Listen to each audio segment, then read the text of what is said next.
if Pakistan had not chosen to expand the conflict, we would not have hit Pakistani military facilities. We are not looking for war, we are looking only to send a message to terrorists. And that country, if it's not willing to curb them, will have to face the consequences. The reason we have come is very much to seek greater. Congress सांसद शशि थरूर इन दिनों all party delegation के साथ Brazil के दौरे पर हैं। वहां उन्होंने कहा कि हम पाकिस्तान के साथ युद्ध नहीं चाहते हैं, भारत सिर्फ आतंकवादियों को संदेश भेजना चाहता है। इसके साथ ही उन्होंने पाकिस्तान का समर्थन करने पर चीन की कड़ी आलोचना भी की। थरूर ने कहा कि संयुक्त राष्ट्र में लश्कर तैयबा समर्थित अन्य आतंकी संगठनों को बचाने में बीजिंग की अहम भूमिका है। हम यूएन को समय समय पर इन समूहों के बारे में रिपोर्ट भेजते आए हैं। जब हमने सुरक्षा परिषद में अपने सहयोगियों से प्रेस बयान में इस संगठन का नाम जोड़ने का अनुरोध किया, तब भी चीन ने पाकिस्तान के कहने पर इसका विरोध किया था।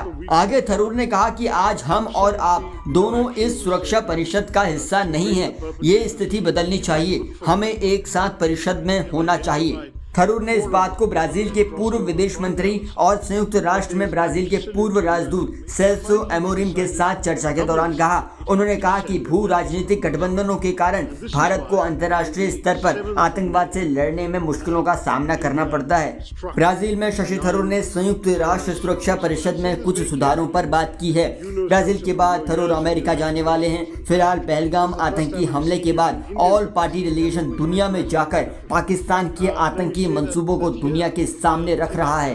थरूर ने कहा कि आतंकवाद एक वैश्विक समस्या है और इसके खिलाफ एकजुट होकर लड़ना जरूरी है। इसलिए उन्होंने ब्राजील के साथ मिलकर आतंकवाद के खिलाफ रणनीतियों को साझा करने पर जोर दिया है।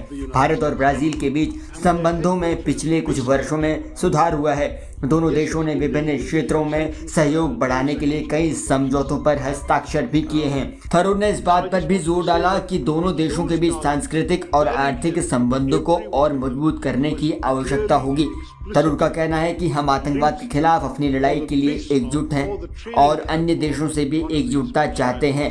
इन देशों में ये बात स्पष्ट हो गई कि वो कुछ मुद्दों को समझते हैं, लेकिन कुछ अन्य को पूरी तरह से अभी नहीं समझा गया है। कई देश स्वाभाविक रूप से बातचीत का सुझाव देते हैं, लेकिन उन लोगों से बातचीत करना बहुत मुश्किल है जो आपके सिर पर बंदूक ताने हुए हैं और आपकी सीमा पर आतंकवादी भेज रहे हैं। ये एक मूलभूत समस्या है। पहला कदम ये होना चाहिए कि आतंकवाद के ढांचे को खत्म किया जाए। थरूर ने अमेरिका दौरे का जिक्र करते हुए कहा कि वॉशिंगटन डीसी एक विशेष रूप से दिलचस्प मामला है, क्योंकि ये एक बहुत बड़ा देश है। ये एक महाशक्ति है जिसका दुनिया भर में बहुत प्रभाव है, इसलिए वहाँ सही सूचनाओं का पहुँचना जरूरी है।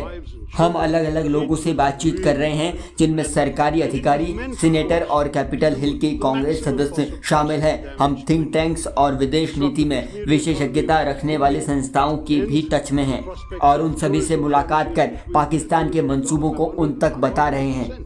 फिलहाल ऑल पार्टी डेलीगेशन पहलगाम आतंकी हमले के बाद से दुनिया भर में जाकर पाकिस्तान की आतंकी गतिविधियों को लोगों तक पहुंचा रहा है, उन देशों तक सही जानकारी को पहुंचाने में लगा है। रोज हर किसी देश से किसी न किसी भारतीय नेता का बयान सामने आता है जब वो उस देश के लोगों के सामने, उस देश की सरकार के सामने भारत का पक्ष रखते हैं और आतंकवाद के खिलाफ नीतियों पर बात करते हैं। ऑल पार्टी डेलीगेशन को लेकर आप क्या कहते हैं, कमेंट बॉक्स में लिखकर बताइएगा और देश और दुनिया की खबरों को आसान भाषा में जानने के लिए जुड़े रहिए जनसत्ता के साथ।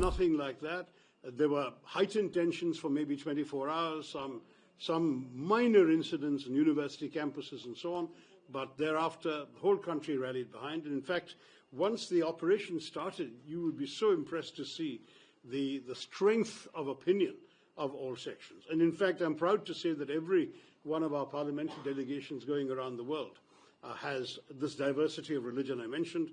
Mr. Sarfraz Ahmed is from the Muslim community, is strongly, solidly with us. We've had others leading voices from the Muslim community. And of course, the Kashmiri people, the Kashmiri chief minister, who was elected in an election with a 64% turnout quite recently. He has been really exemplary in speaking up for India and against this hateful terrorism. But you see, Celso, you understand these phenomena so well. I don't want to preach to somebody as knowledgeable as you are. But this is a particularly troubling matter because it is about the use of terrorism as an instrument of state policy. you know, when we struck those terror bases on the 7th, as I said, every one of those bases identified linked to terror. Next morning, there is a funeral at one of the sites, conducted by a person who's also named in the committee, Hafiz Abdul Rauf, who's an elite figure named in the United Nations Sanctions Committee.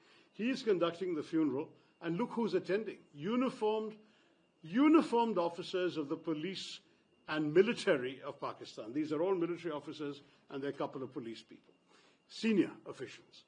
This is what is going on in Pakistan. This organization, the LET, has created this front called the Resistance Front, so-called. We have been reporting about the Resistance Front to the UN Sanctions Committee time after time. 3 times we've already given details. They claimed credit for the terrorist killings. The next day they repeated that claim. And then when people realized the gravity of it,